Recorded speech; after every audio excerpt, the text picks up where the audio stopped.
Hello everyone.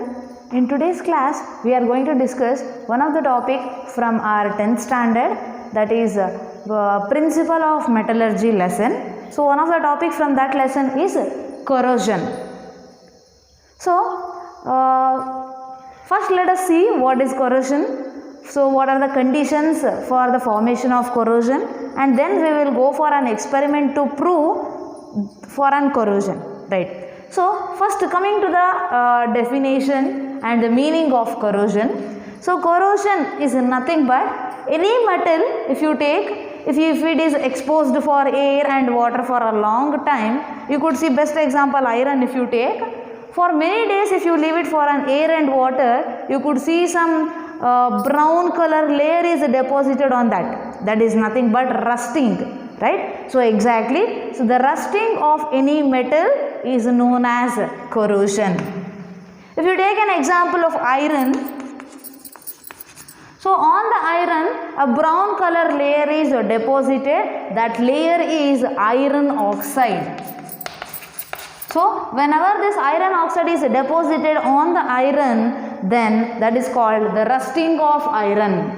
And one more example you could see, silver. Like either a silver anklets or silver items we use for a pujas, right? So if you take such type of items, for after many days there will be a black color deposited or the changing of color in the silver items. That is due to the deposition of silver sulfate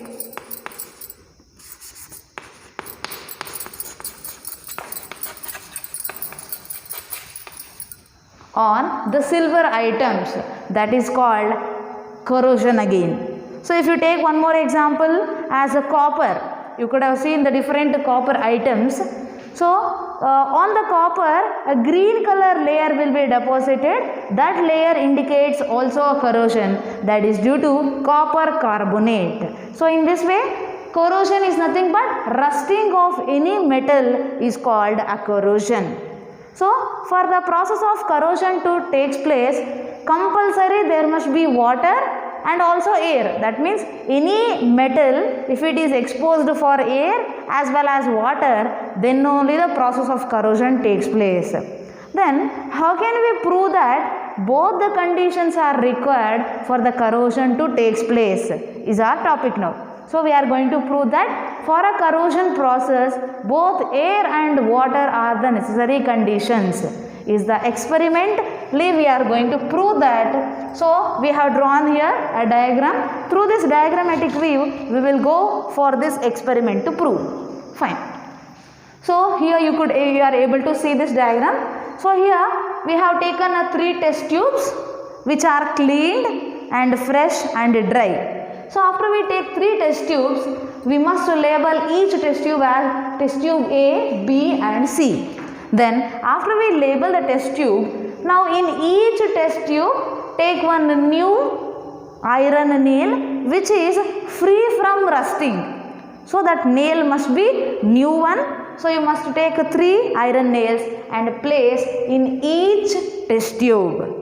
So after we place these 3 test tubes with the 3 iron nails, so in the first test tube we have to dip this iron nail or fill the iron nail with distilled water.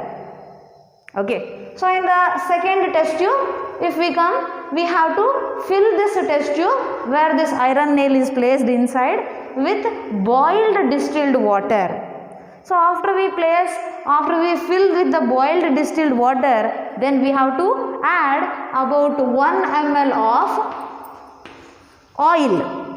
So when we add 1 ml of oil, so we know that oil will be floating on the top and the water will be below, right? So then in the second test tube we have taken boiled distilled water, along with that 1 ml of oil we have added to that.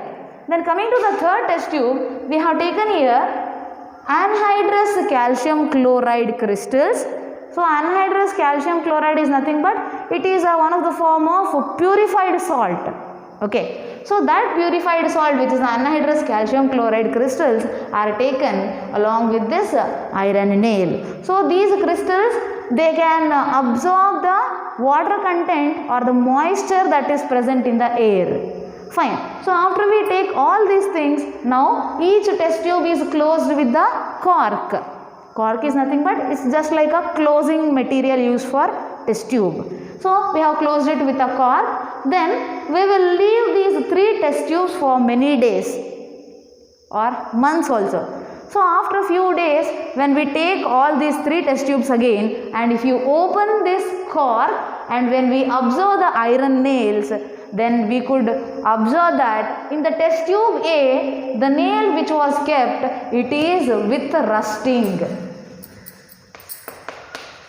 So here you could think, why in the test tube A it has been rusted, iron nail, in the sense, so in before only I told, for the rusting process or corrosion process to take place, compulsory there must be, metal must be exposed to water as well as air, right? So here of course this iron nail is dipped in the water, yes or no?